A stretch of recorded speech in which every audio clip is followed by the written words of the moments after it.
Hello अस्सलाम वालेकुम, welcome to Minty reaction. आज को कबड्डी आप लोगों के साथ मिलकर देखने के लिए आपके सामने मौजूद मैं लुकमान और मैं हूं आदिल। आज हम जिस वीडियो पे रिएक्ट करेंगे वो है 200 Indian apps. India have 200 apps that breaks Chinese market. 200 apps जो चाइनीज ऐप का काउंटर है। शायद जो अभी चाइनीज ऐप वो तो कुछ 50 समथिंग बन गई थी, 59 बैन की थी, तो उनकी रिप्लेसमेंट में कुछ आई हूँ और उसके अलावा भी काफी सारी आ चुकी हैं। और राइट, सो इसका मतलब है कि एप्स की फील्ड में भी लड़ाई शुरू हो गई। वो तो कब से हो गई थी, मतलब जब से वो टिकटॉक वाला प्रॉब्लम स्टार्ट हुआ था तब से चल रही है। सो लेट्स सी कौन सी ऐसी 200 मोबाइल एप्स हैं जो दे रही हैं। सो वीडियो देखने से पहले अगर आपने हमारा चैनल सब्सक्राइब नहीं किया तो सब्सक्राइब कर लें, और हमारे दूसरे चैनल पे व्लॉग नहीं देखा होगा यकीनन तो उसका लिंक डिस्क्रिप्शन में। तो लेट्स सी द वीडियो।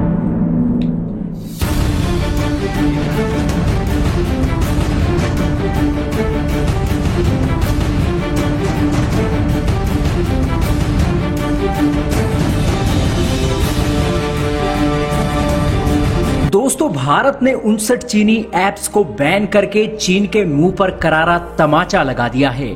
लेकिन दोस्तों, इस तमाचे की एवज में चीन आज भी अपने मन में सपने बसाए बैठा है कि भारत की मार्केट चीन के ऐप्स के लिए एक बार फिर से खुल जाएगी।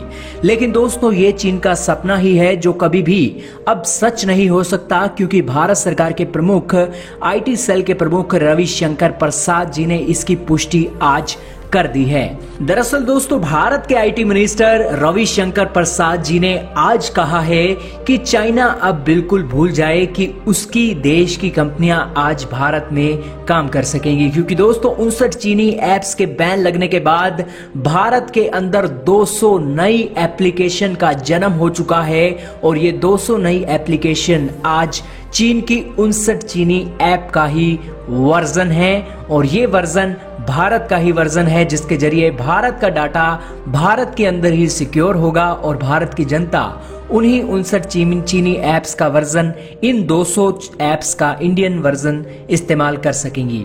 और दोस्तों, भारत के IT मिनिस्टर ने कहा कि किसी भी सूरत में भारत डाटा की सोवेरेनिटी के ऊपर कॉम्प्रोमाइज नहीं करेगा, और ये भारत का एसेट है, और इस भारत के एसेट की रक्षा करना भारत सरकार का सर्वधर्म एक कर्तव्य है, और इस कर्तव्य का हम एक बेहतरी से पालन भी कर रहे हैं। इसी के साथ दोस्तों, उन्होंने कहा कि आज जो युग है वो डिजिटल युग है, और इसी कारण भारत कभी भी जो एक सेंसिटिव मामले होते हैं उसमें किसी भी चीनी ऐप्स और ना ही चीनी इक्विपमेंट का इस्तेमाल करेगा। उन्होंने कहा कि आज कोरोना वायरस के युग में 1.75 लाख केसेस वर्चुअल एक प्लेटफॉर्म के जरिए हेयर किए जा रहे हैं। डिस्ट्रिक्ट कोर्ट में करीब 7 लाख के केसेस सुने गए हैं अब तक वर्चुअल एक मीटिंग के थ्रू, वर्चुअल एक वीडियो कॉल के थ्रू, और इसी के साथ ही सुप्रीम कोर्ट में करीब 7000 केस सुने जा चुके हैं कोरोना के युग में, जिससे आप समझ सकते हैं कि कोरोना काल में इस जो आत्मनिर्भर भारत की मुहिम है, वो आत्मनिर्भर भारत की मुहिम आज इतनी कारगर हुई है कि भारत अपने डाटा को अपने देश में ही सिक्योर करने के लिए अब वर्चुअल माध्यम में आ चुका है। और इसी के साथ ही IT मिनिस्टर ने कहा कि भारत आज दुनिया में मोबाइल फोन और इलेक्ट्रॉनिक मैन्युफैक्चरिंग सेक्टर का हब बनता जा रहा है। और दोस्तों, इसी के साथ ही 2014 में उन्होंने कहा कि हमारे पास मोबाइल मैन्युफैक्चरिंग करने की सिर्फ 2 ही यूनिट होती थी, लेकिन आज 2020 के युग में आज भारत के पास 260 की एक मैन्युफैक्चरिंग सेक्टर की यूनिटें आज मौजूद हैं। और दोस्तों, आज भारत दुनिया का दूसरे सबसे बड़ा मोबाइल मैन्युफैक्चरिंग आज देश बन चुका है। हालांकि कुछ सालों पहले हमारी स्थिति नंबर 5 पर थी, लेकिन मोदी सरकार की नीतियों के कारण आज ये नंबर 5 से उछलकर नंबर 2 तक आ गया है। लेकिन मोदी सरकार के नेतृत्व में IT मिनिस्टर का कहना है कि हमारा लक्ष्य नंबर 1 तक पहुंचना है, और चाइना की ऐप्स को चुनौती देना है, और चाइना को पछाड़कर मोबाइल मैन्युफैक्चरिंग हब में हमें नंबर 1 बनना है। हालांकि दोस्तों, एक कीपैड मोबाइल फोन्स होते हैं और एक टच स्क्रीन मोबाइल फोन्स होते हैं, और मोबाइल स्क्रीन और इसी के साथ ही जितने भी बैटरीज और इक्विपमेंट होते हैं वो सभी अब भारत में धीरे धीरे बनने शुरू हो रहे हैं, जिसके चलते आज आप समझ सकते हैं कि भारत के आईटी मिनिस्टर की ये ललकार चीन के चीथड़े उड़ाने के लिए काफी है। और चीन जो अब सपने ले बैठा है कि 200 चीनी जो 59 चीनी ऐप्स के बैन के बाद वो चीनी ऐप्स एक बार फिर से वापस आएंगी, वो उसका भ्रम है। और वो भ्रम आज आईटी मिनिस्टर ने बिल्कुल सरेआम खंडन भी किया है। आपका इस बारे में क्या कहना है? 200 भारतीय ऐप्स अब आप किस तरह से इस्तेमाल कर रहे हैं? कमेंट सेक्शन में अपनी राय जरूर लिखें।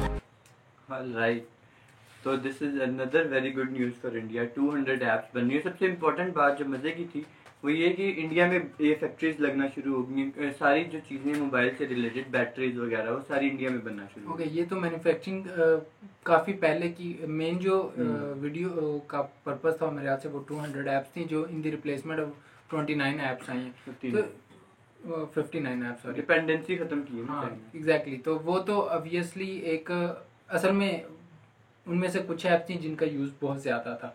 तो अगर वो बंद हो रही हैं तो उनकी रिप्लेसमेंट तो ऑब्वियसली रिक्वायर्ड है पब्लिक को because of their daily use. तो ये अच्छी बात है कि अगर लोकली मैन्युफैक्चर की गई, लोकली क्रिएट की गई हैं ये सारी ऐप। क्योंकि हमने जब वो बंद हुई थी तब हमने कुछ वीडियोस में देखा था कि उनका अल्टरनेटिव कुछ और डिफरेंट कंट्रीज़ की ऐप को भी बताया जा रहा था। बट ये अच्छी बात है कि जैसे ही ये स्पेस क्रिएट हुई है उसको फिल खुद ही अपने कंट्री में जो लोकल क्रिएटर्स हैं, जो लोकल काम करने वाले हैं, उन्होंने किया। ये बहुत अच्छी बात है। बाकी डेटा सबसे ज्यादा इंपॉर्टेंट है ना, इसमें डेटा बाहर नहीं जाएगा। ऑब्वियसली उन्होंने केसेस कुछ मेंशन किए हैं, बड़े सेंसिटिव केसेस हैं। फॉर एग्जांपल कोर्ट हियरिंग्स हैं और कुछ मीटिंग्स हैं जो वर्चुअली हो रही हैं, वो उनमें डेटा बहुत इंपॉर्टेंट होता है। बिल्कुल। तो अगर वो किसी ऐप पर हो रही है और जो ऐप जो है वो अपनी नहीं है, बाहर की है, तो वो सारा डेटा बाहर जा सकता है। हाँ बिल्कुल, उसकी प्रोटेक्शन बहुत इंपॉर्टेंट है। और लास्ट में एक और बात की, क्योंकि इंडिया और चाइना का वो जो भी इश्यूज क्लैशेस चल रहे हैं उसको लेके ऑब्वियसली जो सेंसिटिव डेटा है या कुछ ऐसी मैन्युफैक्चरिंग या ऐसी कुछ चीज़ें हैं जिनमें सेंसिटिव है या नेशनल सिक्योरिटी को लेके, तो वे ऑब्वियसली उसमें ऐसी चीज़ों में वो चाइना की इक्विपमेंट्स को यूज़ नहीं कर सकते या चाइना की प्रोडक्ट्स को यूज़ नहीं कर सकते। तो अच्छी बात है, ये किसी भी कंट्री के लिए ये बहुत अच्छी बात होती है कि वो अपनी रिक्वायरमेंट की, अपनी ज़रूरत की चीज़ें सबसे पहले वो खुद मैन्युफैक्चर कर सकें और बाद में फिर उसे एक्सपोर्ट भी कर सकें। जैसे मोबाइल की बात की है तो ये हमने एक पहले वीडियो देखी थी, ये जो सेकंड नंबर मैन्युफैक्चरिंग वाली, ये पहले की न्यूज़ है। इसको ऐप्स के साथ सिर्फ ऐड किया because of the same topic. तो ये तो ऑब्वियसली बहुत पहले की और बहुत अच्छी खबर है इंडिया के लिए, क्योंकि लोकली जितनी ज़्यादा मैन्युफैक्चरिंग होगी उतनी ज़्यादा एम्प्लॉयमेंट और ऑब्वियसली जो इकोनॉमिकल बेनिफिट्स हैं वो तो हैं ही। डिपेंडेंसी खत्म हो जाती है दूसरी कंट्री पे। सबसे इम्पोर्टेंट यही है कि आप डिपेंडेबल ना हो। एग्जैक्टली। जब ये ऐप बंद हुए थे और उसकी जब हमने वीडियो देखी तो उसमें भी यही पॉइंट हमने मेंशन किया था कि अब जो लोकल सॉफ्टवेयर हाउसेज हैं इंडिया में, उनके पास ये बहुत अच्छा चांस है कि इनकी रिप्लेसमेंट्स पैदा करें।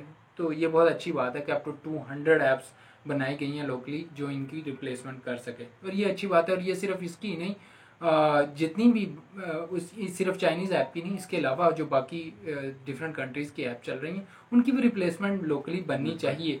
क्योंकि at the end of the day जितना आप लोकली प्रोडक्ट्स एटलीस्ट सबसे पहले अपने कंट्री के लिए क्रिएट करें और फिर बाद में भेजें, वो ना सिर्फ आपके लिए बल्कि आपके कंट्री के लिए बड़ी बेनिफिशियल चीज़ें। तो this is very good news for India. और भी ऐप्स हम श्योर के बन रही होंगी। सारा कुछ लोकल ही बनना चाहिए, ऐप से लेकर हर चीज़ मेरे ख्याल में। बाकी ये भाई थोड़े ज़्यादा अग्रेसिव हो गए थे, वो जो वर्डिंग यूज़ कर रहे थे वो बहुत ज़्यादा अग्रेसिव। मतलब इंडिया चाइना के क्लैशेस चल रहे हैं, काफ़ी ज़्यादा अग्रेसिव हुए थे। अग्रेसिव मतलब ये होता है मतलब आप वीडियो बना रहे हैं ना तो ये मसाला लगाना पड़ता है। खैर जो मैसेजेस थे इसमें वो बहुत इंपॉर्टेंट थे। टोन जैसे भी हो, टोन उन्होंने सही मसाला लगा के बनाई। चाइना के चीथड़े उड़ जाएंगे आप बन करती फॉर एग्जांपल। मतलब ये मजा आता है वैसे सुनने में भी ना अच्छा लगता है। खैर ये अगर आपको ये टोन काफ़ी अच्छी लगी हो तो इस चैनल का लिंक आपको डिस्क्रिप्शन में मिलेगा, वहाँ से जाके इस चैनल की आप मजीद वीडियोस भी देख सकते हैं। इसमें आप कुछ ऐड करना चाहिए, कुछ कहना चाहें तो नीचे कमेंट करके बताएं। कोई वीडियो आप चाहते हैं हम देखें तो उसका लिंक दे दें। See you guys in next video, till then take care.